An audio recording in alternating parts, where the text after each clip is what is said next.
একটা সময় ছিল ভারতীয় ফুটবল টিমে 11-12 ইন্ডিয়ান প্লেয়ার, ইন্ডিয়ান টিমে বাঙালি ফুটবলার থাকতো।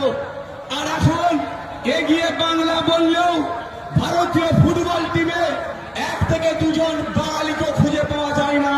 সেই সময় ভারতের সব থেকে বড় ফুটবল টুর্নামেন্ট, বাংলামি টুর্নামেন্ট, ISL কে দাপিয়ে বাড়ালো প্রতীক মন্ডলকে আপনাদের হাতে তুলে দিয়েছি। নির্বাচন করে আইনসভার মধ্যে পাঠাবে।